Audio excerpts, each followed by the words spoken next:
Salve María a la audiencia, bienvenidos a este programa de Radio Católico, lo inédito sobre los Evangelios, el podcast semanal de los Heraldos.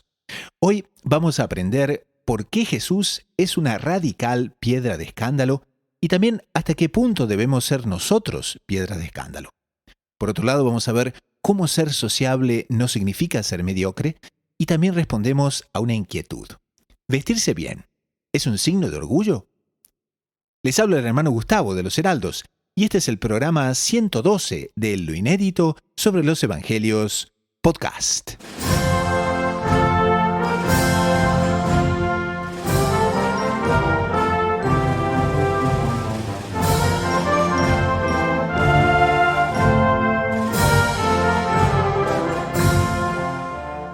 En este episodio de Lo Inédito sobre los Evangelios Podcast, comentamos el Evangelio de esta semana. Conozca cómo y por qué Jesús es radical, piedra de escándalo. En la sección Espiritualidad, ser sociable no es ser mediocre. Y en las preguntas y respuestas, vestirse bien, ¿es un signo de orgullo? Todo eso y mucho más en este nuevo episodio de Lo Inédito sobre los Evangelios Podcast.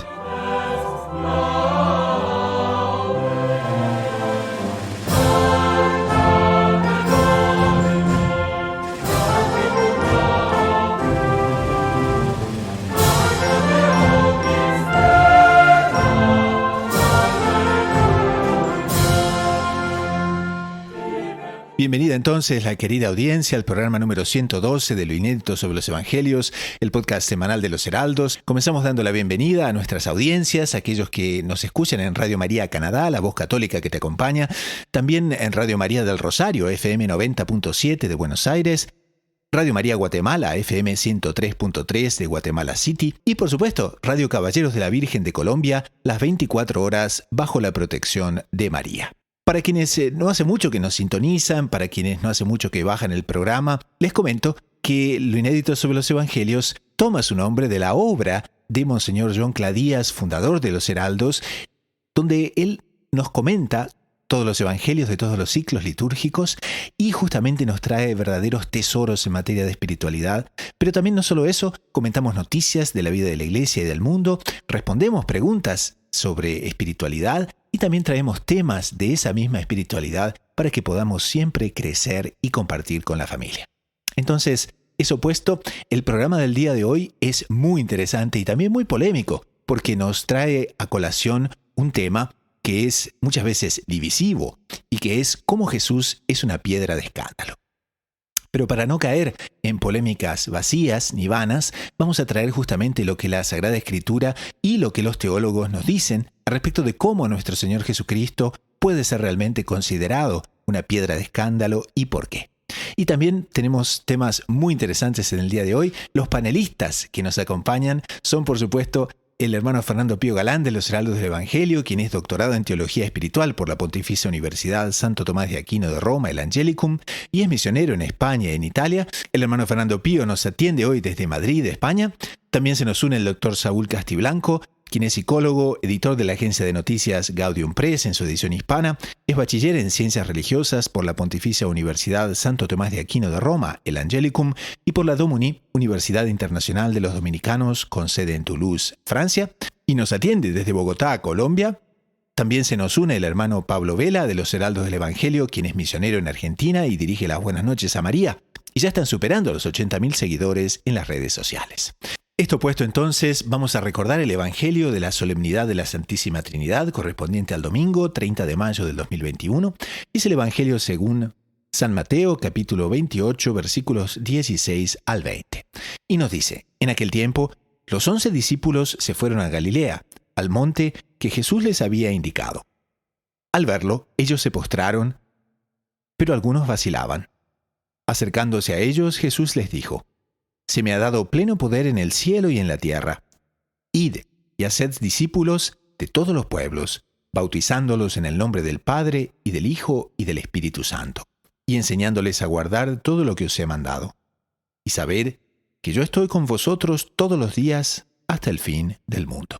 Entonces, como escuchamos en el Evangelio, aquí Monseñor John Cladías nos llama mucho la atención a este respecto y dice, si abrimos los Evangelios, comprobaremos que no fue exactamente la conducta de nuestro Señor una conducta liberal y tampoco iban por ahí sus consejos.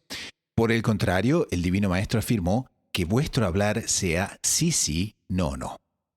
Entonces, en el programa de hoy, más que hablar sobre la Santísima Trinidad, nos gustaría conversar sobre cómo nuestro Señor Jesucristo fue piedra de escándalo.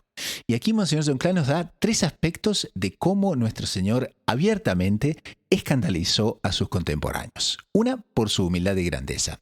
La segunda, porque nuestro Señor escandalizó con su doctrina. Y finalmente, Jesús escandalizó por su santidad. Entonces, en este mundo donde Monseñor John Clark nos dice, muchos tienen máximas de vida relajadas, como todo está permitido, está prohibido prohibir y compañía. Bueno, ¿por qué no conversamos sobre nuestro Señor como piedra de escándalo? Y si quieren, comenzamos por ese punto.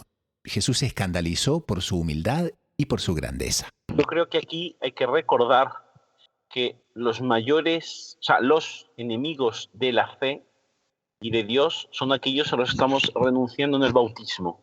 El bautismo, inicio de la vida cristiana. El bautismo es el momento en que nos incorporamos a Cristo. En el momento en que lo aceptamos. Ojo, el bautismo no es simplemente una formulación doctrinal.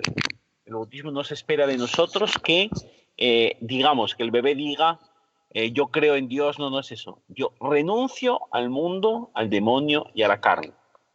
Soy limpio por el agua del bautismo, que es realmente el símbolo de la muerte y resurrección de Cristo. Y ahí, incorporado a Cristo, ahí sí vas a ser cristiano. Por lo tanto, la doctrina de Cristo no la podemos reducir a una formulación. Es una vida, es una incorporación. Entonces, como el pecado se caracteriza por este orgullo, esta desobediencia a Dios, la profunda humildad de Cristo, que en su naturaleza perfecta humana se rebaja para obedecer la voluntad de su Padre, es el acto de mayor culto a Dios que se podía dar. Es el mayor acto que escandaliza, o sea, que choca directamente contra la mentalidad mundana, que es opuesta a la mentalidad divina. Esa noción de la incorporación me parece fundamental, porque ni siquiera es solamente la instauración del mecanismo sobrenatural en el alma, de la gracia santificante, las virtudes y los dones. No, el bautismo es una introducción en el cuerpo místico y una incorporación en el Cristo total, ¿no? Entonces, ahí se entiende que Dios haya dicho antes de la fórmula del bautismo, en el Evangelio que estábamos leyendo, se me ha dado todo poder en el cielo y en la tierra. Es como que una formulación radical. Ustedes no tienen otra opción. Entréguense a mí, incorpórense a mí, quien tiene todo el poder por derecho de conquista, por la pasión, porque yo soy el camino, la verdad de la vida, y ahí reciben el Espíritu Santo, reciben la presencia trinitaria, y ahí ustedes cumplen su vocación y su misión. Es realmente una afirmación radical la que está haciendo nuestro Señor Jesucristo aquí. Ahora es una afirmación también con su propia personalidad desde el punto de vista divino, de escandalizar con su humildad y escandalizar con su grandeza, ¿no? Aquí Monseñor John Clark dice que el Mesías naciese en una gruta, por ejemplo. Ya eso es de escandalizar, ¿no? Y nadie en Israel en ese momento tomó la iniciativa de ir a verificar a la gruta si realmente era el Mesías que había nacido. Y en ese silencio uno puede mucho interpretar. Los dirigentes de su momento no estaban abiertos a la venida del Mesías, ni mucho menos. Esa es la segunda parte. En el momento en que nos dice Santo Tomás, la criatura puede tomar, o sea, el cristiano, el hombre puede tomar esta opción. O me vuelvo e incorporo a Dios y me hago cristiano, o me incorporo al mundo. No hay una tercera salida, ya lo decía San Agustín. Entonces, desde el momento en que los líderes del pueblo de Israel, del pueblo de Dios, sus principales dirigentes, no podemos decir que todos, ahí está Simeón para decir que no, pero los máximos exponentes tenían una concepción incorporada en el mundo con los poderes, con las potencialidades humanas, que aparezca alguien que desprecia todo lo que es del mundo, y no solo lo romano, es que despreciaba lo judío. No nos olvidemos que nuestro Señor se presenta, él podía haber dicho, yo soy nacido en Belén. No, se presentaba como nacido en Nazaret, De tal manera que es posible que de Nazaret salga algo bueno.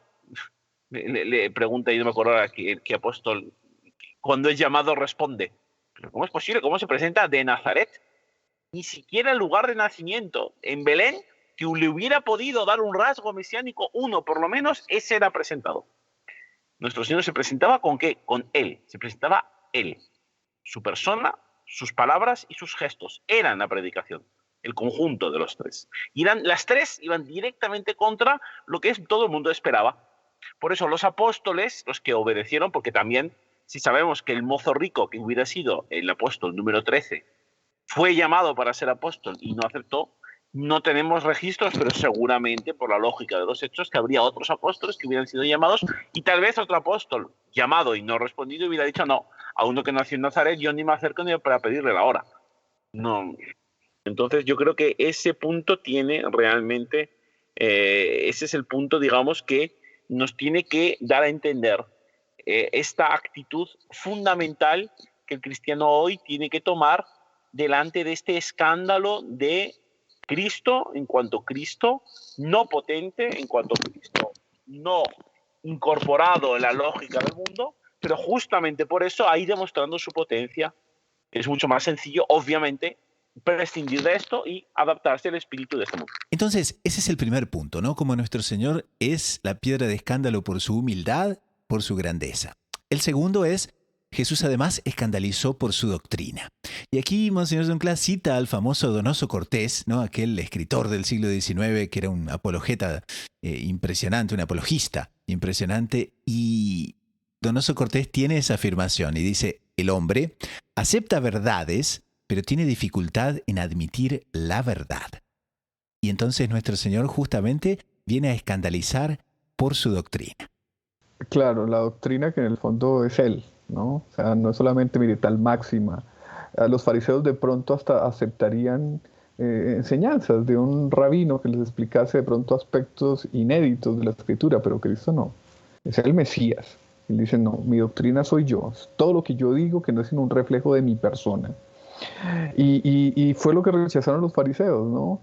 Que por lo demás no tenían no tenían muchos éxitos que alegar delante de Cristo. ¿Por qué? Porque era un pueblo subyugado por el Imperio Romano, un pueblo, era un pueblo que realmente veía a sus dirigentes que se preocupaban por las cosas mundanas. Entonces, ¿qué era lo que ellos tenían que alegar ante el Mesías que no fuese entregarse enteramente a Él? Y entonces nuestro Señor les dice, oiga, yo soy la doctrina.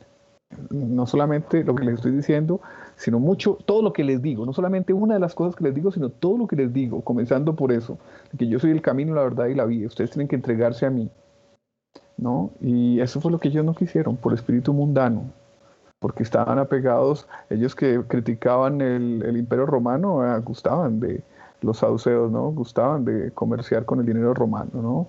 Y los fariseos fueron los que aceptaron la autoridad del César a la hora, o las que clamaron por la autoridad del César a la hora de condenar a nuestro Señor.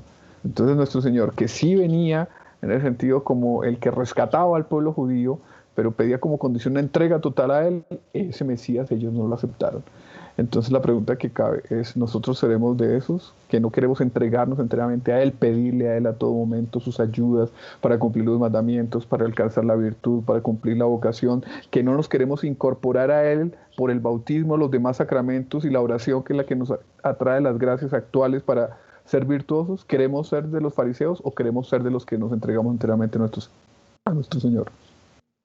Para seguir un poquito en la línea de lo que el doctor Saúl estaba explicando, nuestro Señor invitaba a sus oyentes a aceptarlo a Él como fuente y sustancia de todo aquello que predicaba. Y eso, Monseñor Donclás dice que es el aspecto que escandalizaba, ¿no?, de nuestro Señor, de cómo Él encarnaba esa doctrina que enseñaba. Y el lenguaje de nuestro Señor también es otro punto de escándalo total, porque, bueno, tenemos aquí afirmaciones de nuestro Señor que llama a los fariseos de hipócritas, conductores ciegos, serpientes, raza de víboras, no sé, la colección completa, ¿no? Y si fuese aplicado a la situación de hoy, alguien podría decir, bueno, pero Jesús no utiliza un lenguaje más inclusivo, se presenta condenando, hablando, digamos, de una manera tan contundente? ¿Cómo podríamos un poco también relacionar esa contundencia de nuestro Señor utilizando términos pesados, ¿no?, con la situación de hoy en día y cómo muchas veces es necesario decir el sí, sí, no, no, ¿no? Que sea vuestro hablar exactamente así. ¿Qué les parece? Bueno, otra cosa que no nos podemos olvidar de la historia de la salvación, ya desde el Génesis hay una dicotomía. La dicotomía del mundo, el pecado y la carne, la dicotomía del enemigo, de Satanás, del león rugiente que da vueltas buscando a quien poder devorar, que se enfrenta a Dios. Entonces, la afirmación de la verdad implica por su propia naturaleza una denuncia de la mentira, del mal, del pecado. A veces no será una denuncia explícita, no se le pondrá un nombre a lo que está mal. Puede ser. Cuando Jesucristo, cuando nos dice yo soy, Él se está proclamando Dios. Él no está diciendo yo soy Dios y los otros dioses no son sino obra de Satanás. La segunda parte no lo dice, pero está implícita. En el momento en que se opta y se afirma la existencia de un solo Dios, se está denunciando y calificando los otros dioses. Por lo tanto, un lenguaje claro es el lenguaje propio de la verdad. Un lenguaje que, no necesariamente un lenguaje que no sea explícito, sino un lenguaje que busca el no clarificar, un lenguaje, una forma de expresarse que busca dejar a la verdad como una opción más entre las diferentes hipótesis ideológicas, religiosas, morales, que uno se puede plantear, no puede ser calificado de otra manera sino como el lenguaje del maligno. Por eso nuestro Señor dice muy claro, sí, sí, no, no, lo demás es obra del maligno. O sea, es por la lógica de los hechos y además por la explicitación de parte de nuestro Señor Jesucristo. Le causó rechazo, sí, lo crucificaron a nuestro Señor, que en el fondo nuestro Señor nos está invitando a seguirlo y a sufrir con Él el rechazo del mundo también, ¿no? Pero muy bonita esta exégesis que hace Monseñor Juan Clan en lo inédito de los evangelios. Dice, fue ese rechazo del mundo y rechazo del maligno, como lo decía don Fernando, ¿cierto? Rechazo de todos los enemigos del alma, el que conquista, el que conquista las gracias. ¿Por qué? Porque Él es rey por nacimiento, por ser, por ontología y por derecho de conquista. Fue ese rechazo del mundo que Él enfrentó y sobre el cual triunfó, que Él adquiere también un poder gigantesco. Entonces Dios nos está invitando, Dios nuestro Señor nos está invitando a seguirlo en ese rechazo del mundo, prometiéndonos también un poder. ¿Cuál es el poder? Es el poder de la gracia, que es el poder sin el cual no hacemos nada bien y con el cual conquistamos el cielo. Es una invitación de nuestro Señor también a cargar la cruz. Examinamos ya las tres formas por las cuales en su tiempo nuestro Señor escandalizó, ¿no? Y es la humildad y la grandeza, escandalizó por su doctrina, escandalizó por su santidad. Y aquí Monseñor John Clan nos propone también una idea ya más aplicada a nuestro tiempo, a nuestros contemporáneos, porque él dice que hoy en día el gran escándalo se llama denunciar al mal, ¿no? Y él dice que muchos de nuestros contemporáneos llegan a afirmar que quien denuncia el mal es un orgulloso, ¿no? Y entonces la permisidad moral, que hoy se propagó a todos los pueblos y se erigió como ley absoluta, solo condena un único pecado, podría así decir, un único escándalo, que es delatar el mal. Entonces, ¿cómo podríamos colocar a nuestra audiencia, darle un poquito de argumentos quizás a nuestra audiencia para, no solo para refutar ese argumento que se escucha por aquí y por allá, como también tomar una posición frente a él y, en cierta manera, comportarse como evangelizadores adecuados y evangelizadores verdaderos? Yo creo que aquí, desde luego, hay que partir justamente de la parte en que esta objeción podría ser verdadera. O sea, la persona puede denunciar el mal con la intención de ser operador de mal. O sea, tú estás equivocado porque tú no vales nada, yo soy el que valgo. Es la actitud de aquel que se puede decir que yo poseo la verdad. La verdad es una posesión mía, es un atributo mío y con la verdad yo te humillo, con la verdad yo brillo. O sea, yo me sirvo de la verdad. Esa actitud no es sino idolatría, porque estamos cogiendo un atributo divino, como es la verdad, como es la revelación, y nos estamos aprovechando de un atributo de Dios para dar gloria a nosotros.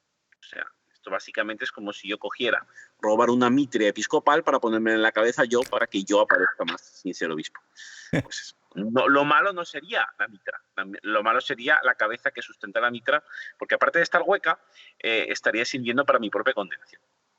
Entonces, eso es lo primero, es cierto. O sea, una persona puede servirse de una forma diabólica de la verdad para hacer el mal. Ahora bien, la auténtica desenmascaración de la verdad, o sea, el denunciar el mal en cuanto tal, que como hemos visto forma parte esencial de hablar el bien, justamente nos colocamos en una posición de latría respecto a Dios. La verdad es atributo divino y yo sirvo a la verdad. Yo no poseo la verdad habita en mí. Yo soy poseído por la verdad. Yo soy instrumento de la verdad. La verdad no es instrumento mío en mi realización personal. Es un punto fundamental. Y una vez que tenemos esa actitud, que es la actitud que tenía Cristo, ser operadores de verdad y denunciar no solo el mal, sino aquel que opera el mal. Porque muchas veces se utiliza mal la expresión de San Agustín. Se utiliza mal porque San Agustín dice, tú tienes que amar al pecador y odiar al pecado. Entonces la persona lo entiende mal y dice, bueno, si la persona es pecadora, yo lo amo y no denuncio su pecado. No, señor. Justamente como amas al pecador, el primer beneficio que le harás va a ser quitarle ese pecado. Es más o menos como si yo soy un médico, veo que una persona tiene una tenia, que le está chupando su energía vital, y digo, ay, pobrecito, para que no sufra, en vez de arrancar la tenia, que le va a causar dolor, pero lo va a dejar sano, lo que hago es alimentarlo más, para que la tenia también se quede tranquila y la persona pueda vivir mejor. Pues no, porque con eso lo que haré será alimentar su enfermedad y conseguiré que la persona muera. No habrá sido amor a la persona, no ha sido amor al pecador, sino ha sido una colaboración en su condena. Entonces, el auténtico amor al pecador implica arrancarlo del pecado. ¿Qué es arrancarlo del pecado? Puede causar una humillación. Toda la vida haciendo un acto que es pecaminoso y ahora me tengo que corregir, pues sí. Pues que la conversión es justamente eso, cambiar de vida.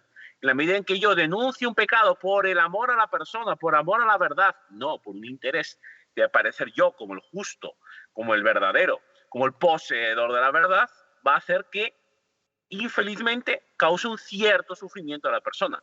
Pero es que este cierto sufrimiento lo sacará de un pozo mucho peor, que es el pozo del pecado. Sí, cuando nuestro Señor apostrofaba de esa manera a los fariseos, también lo hacía para intentar convertirlos, ¿no? Y quisiera añadir, para evitar que el mal del cual ellos eran foco también se difundiera a los otros. Entonces quería convertirlos a ellos, que tenían almas endurecidas por el orgullo y por eso empleaba ese lenguaje tan fuerte, diferente, por ejemplo, al lenguaje que empleaba con una samaritana, con otras personas. Pero también quería advertirlos a los otros, oiga, hagan lo que ellos dicen, pero no lo sigan su ejemplo, porque ellos son serpientes, sepulcros blanqueados. O sea, la intención siempre es la salvación de las almas. Dios nuestro Señor, el Espíritu Santo, inspirará el tipo de lenguaje, las acciones que hay que hacer para ayudar a las almas en X, Y, Z caso determinado. Pero la verdad hay que exponerla, por amor justamente de las almas. Entonces podríamos concluir esta primera parte del programa y quizás podríamos concluir con estas lindísimas palabras que Monseñor John Clarke utiliza para concluir su comentario al Evangelio, y dice que en definitiva este Evangelio es una promesa para los que tienen fe. Y nos dice, y sabed que yo estoy con vosotros todos los días hasta el final de los tiempos. Esa justamente es una afirmación que nuestro Señor hace, que en el fondo quiere decir, porque donde 2 o 3 están reunidos en mi nombre, allí estoy yo en medio de ellos. Es decir, se trata de una presencia misteriosa y atrayente. Él vivificará su obra, la Iglesia, animándola y fortificándola sin cesar. Y nos dice, según San Jerónimo, la proclamación del triunfo de la Iglesia, porque Él nunca se apartará de los fieles que creen en Él. Entonces, una razón para perseverar, una razón para también utilizar toda esta guía que nuestro Señor nos da, como decían los panelistas el día de hoy, la fuerza de la gracia, que es también un fenómeno que nos tiene que ayudar no solo a perseverar, sino a evangelizar con alegría y a evangelizar con integridad. Pasamos a un pequeño corte con el coro de los heraldos del Evangelio y enseguida retornamos con el segundo segmento del programa. Sacri solemnis Iuncta sit gaudia et expre cordis sonent preconia Recedat vetera nova sintonia Corda voces et opera Nocti recollitur Cena novissima qua Christus creditur Ainum et asima Dedice fratibus justa legitima Ricis indulta patribus Post agnum tipicum Expletis ebullis corpus Dominicum dadum discipulis Sic totum omnibus totum singulis eius ademur manibus dedit fragilibus corporis ferculum dedit et Christibus sanguinis oculum dicens accipite quota dova sulum omnes ex eo bibite sic sacrificium Istur instituit cuius officium comiti voluit solis presbyteris quibus sic congruit ut sumante et ceteris Panis angelicus fit panis hominum dat panis gelibus figuris terminum Pasamos ahora a la siguiente sección del programa, la sección espiritualidad. Como ustedes saben, ya en esta sección exploramos temas centrales de la vida espiritual para el beneficio y el crecimiento de la audiencia. Un tema que se desprende de la primera parte y es cómo nuestro Señor indica a los apóstoles que evangelicen bautizando en el nombre del Padre, del Hijo y del Espíritu Santo.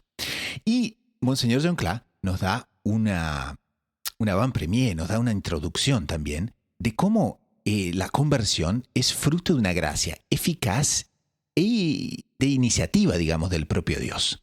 Pero nos coloca también un elemento muy fuerte que está muy ligado al instinto de sociabilidad.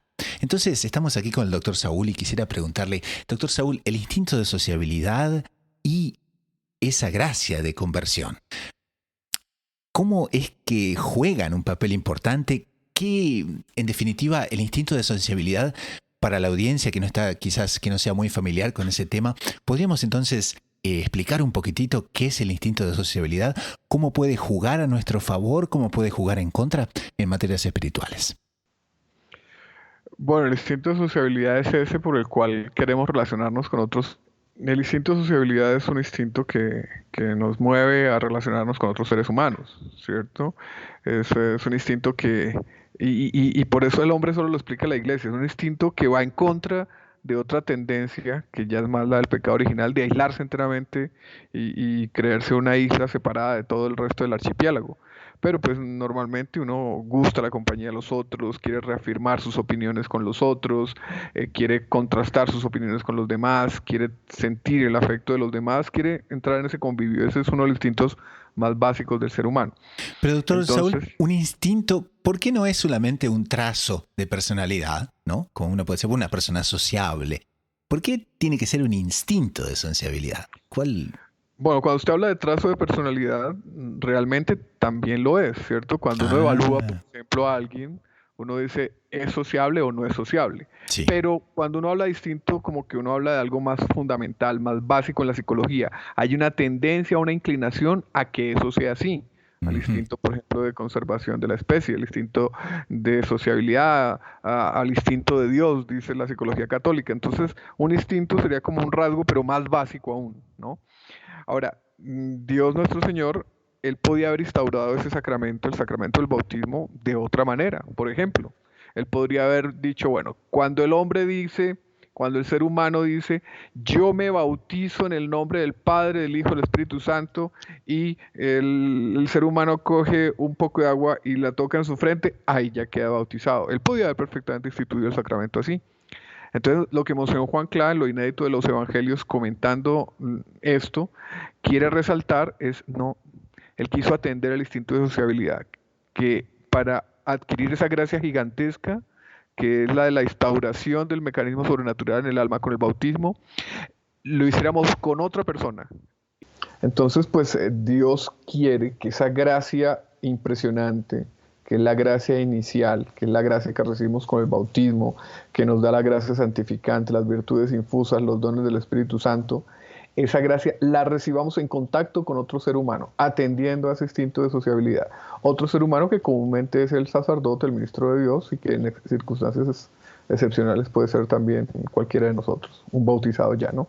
Ahora es muy bonito que Dios quiso no solamente esto, que nos relacionásemos con otro ser humano, sacerdote, ministro de Dios o inclusive un laico, sino que en la fórmula del sacramento lo mencionásemos a Él, pero en las tres personas divinas, Dios Padre, Dios Hijo y Dios Espíritu Santo. Es decir, a través del ministro nos unimos no solo con Dios, sino con Dios Padre, Dios Hijo y Dios Espíritu Santo. Con Él expresado de la forma más amplia en la Santísima Trinidad. Entonces, eso es muy bonito y es también nos enseña, que nos enseña esta forma de adquirir esa gracia, de recibir ese sacramento, que en contacto con los otros, para que no nos aislemos, porque Dios nos hizo así sociables, es que vamos progresando en la virtud. O sea, uno puede recibir una gracia solo, meditando, en la oración, ¿cierto? Estando aislado, pero también, y en el caso de los sacramentos, necesariamente en contacto con los demás, escuchando una prédica, conversando con otra persona que tenga más instrucción espiritual, reunidos en un grupo de oración. Ya dice Cristo nuestro Señor, que si dos o más estuvieran reunidos en mi nombre, ahí me haré presente. Entonces, Dios quiere que la fe no solamente sea yo con Dios, ¿no?, sino que circule a través de todas las estructuras o de todas esas asociaciones que Dios mismo favorece para la distribución de la gracia. Pero doctor Saúl, también hay otro aspecto, ¿no? Y otro, quizás otro ángulo de este instinto que Dios nos coloca, que claro, instintivamente nos queremos relacionar, instintivamente queremos conversar, y eso juega a nuestro favor si somos evangelizadores.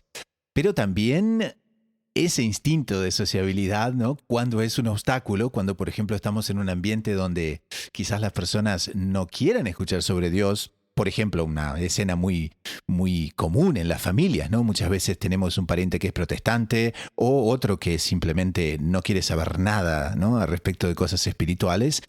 Y entonces el instinto de sociabilidad un poco nos frena, qué van a pensar y será que es momento de decir algo, será que no. Entonces, si nos podría comentar cómo sería ese otro aspecto del instinto de sociabilidad y cómo debemos corregir, ¿no?, ese aspecto para que podamos realmente hacer lo que nuestro Señor quiere, que es evangelizar cuándo debemos, cómo debemos, en el momento oportuno.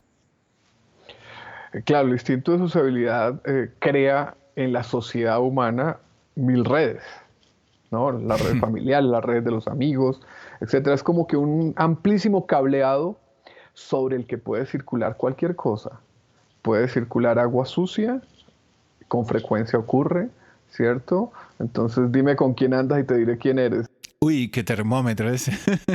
Está con un grupo de bandidos, usted no es bandido, tranquilo, siga así que termina bandido. Pero si uno está en un circuito donde circula la gracia, pues uno también está sucio y el circuito benéfico lo limpia. Entonces la pregunta es, ¿yo qué tipo de llave soy? ¿Aquella que lleva a la gente hacia Dios o la que la desvía de Dios? Al final de cuentas, la sociedad es una creación de Dios para darle gloria a Dios. Y Dios pues quiere que circulen las cosas buenas, ¿no? Pero es bonito lo que don Gustavo plantea al inicio y que resalta ahí Monseñor Juan Clá. Esas redes establecidas por el instinto de sociabilidad en el fondo son establecidas por Dios. Entonces Dios las estableció y Dios quiere que circule la gracia así de esa manera. Entonces nosotros tenemos que saber que con cuidado, con la oportunidad, pidiendo la luz del Espíritu Santo, pero también con decisión y sin tener tanto respeto humano, ese respeto que es creado por el demonio y por el mundo. Oiga, hablar las cosas como son, decir, oiga, tenemos un Padre que nos quiere, que nos llama, que nos cuida, que nos exige, que nos convoca a la vida eterna, que nos amenaza con el castigo eterno. Entonces, usar el instinto de sociabilidad para su función más sublime, que es esparcir la gracia de Dios, ¿no? Y eso, qué interesante también, porque Monseñor John Clark aquí lo ata, lo conecta con aquello del apóstol Santiago, que dice, la fe sin obras está muerta. Y entonces es también una aplicación, ¿no? Porque en definitiva, si somos espirituales, si tenemos inquietudes en esa línea, pero no tenemos obras, ¿no? Y no ponemos por obra esa fe, ¿será que la fe también se puede morir, doctor Saúl? Pues sí, claro, ¿no? Uno pierde la fe, cuando pierde la virtud de la fe cuando comete un pecado mortal. Pero en el alma queda la fe, lo que en teología se llama de manera informe, pero va pereciendo si uno no la rescata, confesándose y readquiriendo el estado de gracia. Ahora, ¿qué es lo que nos dice Monseñor Juan Clá? Lo que nos está diciendo es, repitiendo al apóstol Santiago, es para el que quiere ser instrumento de la gracia, quiere ser esa llave a través de la cual circula por medio del instinto de sociabilidad, de las relaciones humanas, la gracia. Para ese apóstol hay gracia. Ese apóstol recibe gracia, ese apóstol está cumpliendo su misión, esa es la principal obra a la que Dios nos llama. Usted es ingeniero, usted es maestro, usted es psicólogo, claro, usted tiene que hacer lo que está obligado por el Estado. Pero la principal obra que usted realiza es el apostolado, es ayudar a llevar las almas a Dios. Entonces, si usted la realiza con buena intención, pidiendo las luces de Dios, uno también se llena de gracia y se salva y conserva la fe. Entonces, el aislarse, eso es una tendencia errada del ser humano, ¿cierto? A veces es necesario aislarse, ¿cierto? Entonces, Cristo nuestro Señor nos dio ejemplo de retirarse. ¿Por qué? Porque es aislarse de los ruidos del mundo. Y eso es bueno. Pero aislarse para no hacer apostolado en el mundo, eso no es bueno. Hay que hacer apostolado. Y hay un último aspecto que me encantaría tratar con usted, y es sobre, Monseñor John dice, tener fe y ser bautizado no basta. Para salvarse, dice, es obligatorio cumplir los mandamientos divinos. Y entonces vivimos en una sociedad completamente al margen de las definiciones muchas veces, ¿no? Donde todo vale, donde aparentemente todo el mundo posee la verdad o grados de la verdad, o en el fondo, bueno, ¿no? Cualquier cosa que se dice, cada uno posee su verdad y ya está bien. Y nuestro Señor nos pone un poco contra la pared, ¿no? Dice, si me amáis, guardaréis mis mandamientos. Entonces, esa guía en materia de evangelización, esa guía en materia de conversar en la familia, por ejemplo, ¿no? Si me amáis, guardaréis mis mandamientos, es también una posición clara, ¿no? De decir, bueno, aquí está el bien, aquí está el mal, aquí está la verdad, aquí está el error. Practicar los mandamientos es imposible, don Gustavo, para el que no pide la ayuda de Dios. Para el que pide la ayuda de Dios en la oración, en los sacramentos, como decía el doctor Primo Correa de Oliveira comentando al gran medio de la oración de San Alfonso María Ligorio, es suave, La práctica de los mandamientos es suave. El doctor Plinio comentaba en ese libro que cuando nuestro Señor dice, venid a mí aquellos que estás cansados y agobiados, que yo os aliviaré, es una llamada de Cristo a ese pecador, no el pecador empedernido, que no le importa un pepino pecar y que no le importa un pepino la religión, sino el pecador que tiene pena, tiene angustia por el pecado en el que vive. Entonces Cristo lo llama y le dice, venga aquí, venga conmigo, rece, pida que yo quiero ayudarlo, quiero atenderlo, quiero ayudarlo en la práctica de los mandamientos y ahí su carga será suave y su carga será ligera. ¿Cuál es su carga? La que yo le voy a imponer. Pídame, rece, asista a los sacramentos, ¿cierto? Ahí se torna todo más fácil. Entonces, sí, porque esa es la regla con la que nos van a juzgar cuando nos muramos. Usted verdaderamente me amó, que casi que es sinónimo de me pidió, estamos hablando del instinto de sociabilidad, quiso relacionarse conmigo, quiso relacionarse con mi madre, medianera universal de todas las gracias. Si realmente me amó, yo lo atendí y usted practica los mandamientos. Pero después no me diga que no, que usted me amó y no practicó los mandamientos, porque entonces usted no me amó verdaderamente. Porque si me ama, me busca. El amante busca al amado. Si realmente uno ama a nuestro Señor, lo busca. ¿Dónde? En la oración. En la oración. Si no reza, no se salva, dice San Alfonso. No cumple los mandamientos. Después no me reclame. Entonces, muy clara nuestra posición a este respecto. Realmente recemos, pidamos, perseveremos, ¿no? Y a partir de ahí entonces es Dios que opera las grandes maravillas de la historia, como decía el doctor Plinio Corrêa de Oliveira también. Pasamos ahora a la sección preguntas y respuestas y nos llega una pregunta muy pero muy interesante que dice, entonces, ¿vestirse bien es un signo de orgullo? ¿Cómo debo comportarme?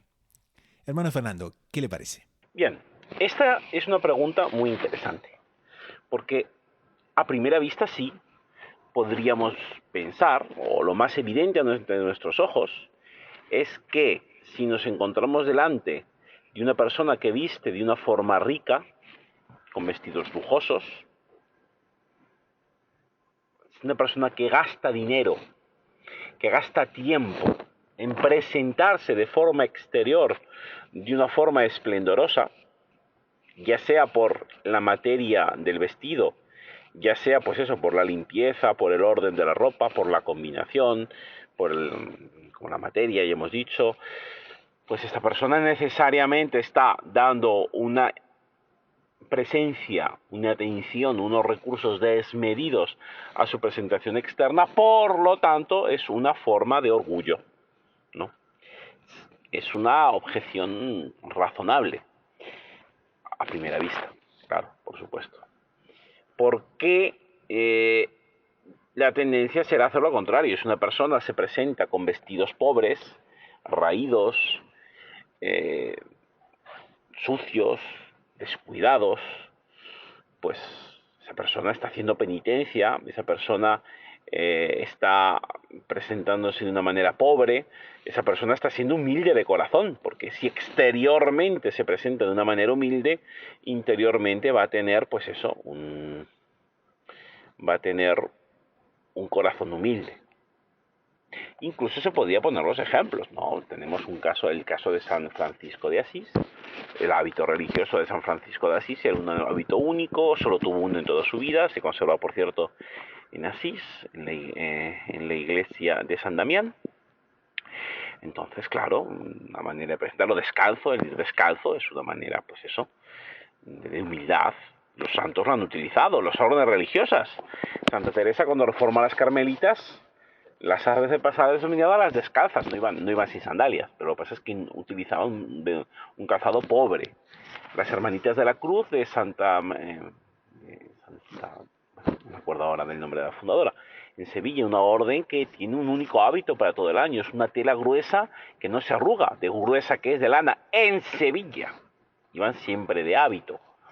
Duermen una noche sí, una noche no, en cama, porque la noche que no duermen, la duermen en una silla, porque están a la cabecera de los enfermos.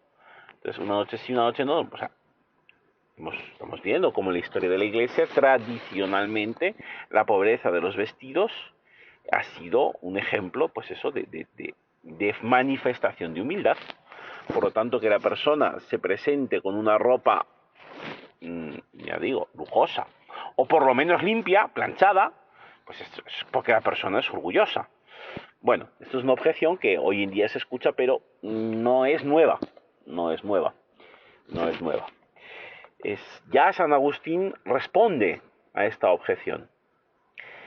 Y además Santo Agustín dice en el comentario al sermón de Nuestro Señor en el monte, San Agustín dice, puede uno tener jactancia no solamente en el brillo y pompa de los bienes temporales, sino también en el lastimoso desaliño.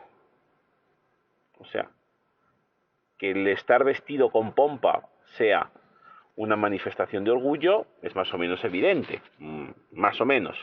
Ahora, que en el desaliño en vestir también, pero es más, continúa, la cual es más peligrosa, o sea, el desaliño en vestir, porque ocultándose bajo un manto de piedad, engaña con la apariencia de servir a Dios. Esto ya en la época de San Agustín. Entonces, no podemos necesariamente decir que una persona que viste bien está vistiendo de forma orgullosa. No lo podemos decir, porque muchas veces la persona tiene una necesidad de representación. Y aunque no lo tenga, tiene una necesidad de dignidad que viene de ser hijo de Dios. Nuestro Señor Jesucristo, desde luego, nació en una gruta y fue arropado en el calor de animales y en la paja de un establo, es verdad. Pero después, el resto de su vida no fue así. De hecho, cuando lo van a matar, se repartieron sus vestiduras. Tenía vestiduras que valían la pena repartir. Y la túnica, que estaba tejida de una sola manera, no la dividieron, sino que la echaron a suertes. Este pequeño detalle no nos puede pasar desapercibido. ¿Cómo es eso? Una túnica cosida, hecha de una sola forma, sí, como antiguamente se hacían los calcetines. Con un hilo de lana se tejía y directamente el calcetín entero era tejido. ¿Qué pasa? Eso hacía que fuera muy caro un calcetín. Pensemos lo que es una túnica inconsútil, que las mangas forman parte del tejido, no son tejidos cosidos. Eso, para cualquiera que esté un poco acostumbrado a tareas textiles, se da cuenta que implica una gran inversión, porque la túnica que llevaba nuestro Señor era una túnica cara. Y en ningún momento se dice que nuestro Señor fuera desaliñado. Sabemos de San Juan Bautista, que se presenta con un bautismo de conversión. Él sí, que vestía con pieles de camellos. Él sí. Nuestro Señor en ningún momento en los evangelios se dice que vistiera con piel de camello, o que se vistiera de una forma pobre. De él se le acusa eso, de ir en compañía de ricos. No se le acusa de ir, o no se le indica como ir vestido de una manera, pues como dice San Agustín, desaliñada. Es cierto que nuestro Señor no tenía un lugar donde recostar la cabeza. Él había renunciado a posesiones que le dieran propiamente una estabilidad, una seguridad, un motivo por el cual las personas dijeran, este tiene bienes, esta es una persona buena porque tiene bienes, ¿no? Él cifraba su autoridad en su propia palabra, en sus propios gestos, en su propia persona. Pero eso no hacía que su persona se presentara de una forma desaliñada. Entonces, querido oyente de nuestro programa, tengamos esto en cuenta. No todo desaliño en el vestido va a implicar una auténtica humildad de corazón. Sobre todo, no toda buena presentación va a indicar un orgullo, una riqueza de corazón. Un vestido rico puede ser rico por justamente un deseo de obedecer a Dios y ser perfecto en todos los aspectos posibles. Un vestido pobre también puede ser una manera de resaltar mi persona, o sea, ser rico de corazón. Obviamente en este punto tenemos que acotar, cuidado con las modas. El hecho de que sea seguir una moda, sea moda llevar un traje esplendoroso, sea moda llevarlo como si se hubiera vestido por 5 generaciones, en sí mismo ya no es recomendable. Aparte que, como Nuestra Señora nos advierte en Fátima, las modas ofenden gravemente a Dios. Cuidado con ellas. Yo he estado hablando de un vestido esplendoroso, un vestido ordenado, un vestido limpio. No estamos hablando de un vestido a la moda. Eso ya hay que considerarlo en otra ocasión. Nos llega también otra pregunta, y es una pregunta sobre Nuestra Señora y cómo era el rol de Nuestra Señora mientras estaba viva entre los apóstoles. Entonces, aprovechamos para preguntarle al hermano Pablo Vela y escuchen entonces la respuesta. Nuestra Señora, entonces, ¿cómo es que ella alimentaba la esperanza en esos tiempos iniciales de la Iglesia? Qué tema bonito. Nuestra Señora es interesante porque Nuestra Señora alimentaba la esperanza, como decíamos un poco atrás, explicando lo que no entendían, fortaleciendo en las debilidades y animando en luchar el buen combate. ¿Por qué? Porque nosotros vamos a ver que antes de la venida del Espíritu Santo y después de la venida del Espíritu Santo, los apóstoles fueron unos y después fueron otros, pero que en el momento de la ascensión van a preguntarle, Maestro, ¿y ahora sí vas a instaurar el reino de Israel? Es decir, todavía estaba aquella mentalidad en la cual el Mesías sería pues el gran gobernador del mundo, ¿no? Por lo tanto, una mentalidad del mundo. Y cuando nosotros tenemos la mentalidad única y exclusivamente del mundo, cuando nuestras metas están única y exclusivamente en esta tierra, en las cosas de esta tierra, o sea, cuando no subimos de lo material para lo espiritual, hay muchas dudas que no conseguimos responder, hay muchos miedos que no conseguimos vencer y hay muchas situaciones en las que no sabemos cómo actuar. ¿Por qué? Porque nuestro corazón está solo en el mundo y no en la eternidad. Y me parece que uno de los papeles que Nuestra Señora, bajo el punto de la vista de la esperanza, tendría en esta iglesia naciente, era abrir la mente, abrir el corazón de los apóstoles, de los discípulos, para hacer florecer aquello que el Espíritu Santo colocaría luego en sus almas, para ayudarles a comprender aquello que estaban sintiendo en su interior, para ayudarles a entender aquellas palabras que nuestro Señor Jesucristo había dicho y para hacerles comprender que no es que todo acababa ahí, sino que todo estaba empezando, que todo estaba iniciando y que había muchísimo trabajo para hacer por delante. Entonces que el reino de Israel no iba a ser instaurado como ellos pensaban, sino que había que llevar la buena nueva a todo el mundo. Entonces, uno de los papeles que Nuestra Señora tenía que colocar en ellos es que aquel ardor de fe que estaba en sus corazones, aquel entusiasmo que habitaba en sus almas, pero que luchaba contra los miedos, contra las vicisitudes, contra los problemas, Nuestra Señora ella que iba trabajándolos, que iba rezando con ellos, que iba explicándoles, que iba animándolos y que les iba exhortando a ir por el mundo entero a evangelizar. Porque ellos, claro, tenían los dones del Espíritu Santo, iban haciendo milagros portentísimos. Nosotros vamos a ver que era una iglesia naciente, que los Hechos de los Apóstoles nos va desarrollando, que es una cosa impresionante. Pero las vicisitudes y las pruebas no estuvieron lejos de cada uno de los apóstoles y de los discípulos. Entonces, Nuestra Señora iba siempre apuntando para el objetivo final, la eternidad, la eternidad, la eternidad y la gran misión de ir por el mundo entero e ir evangelizando al mundo. Y con esto, en nombre del equipo de producción y de quien les habla el hermano Gustavo de los Heraldos, nos despedimos hasta dentro de una semana. Así que a rezar mucho, a perseverar con confianza, con los ojos en la Eucaristía y en María Santísima, a la búsqueda incansable de descubrir siempre más lo inédito sobre los Evangelios.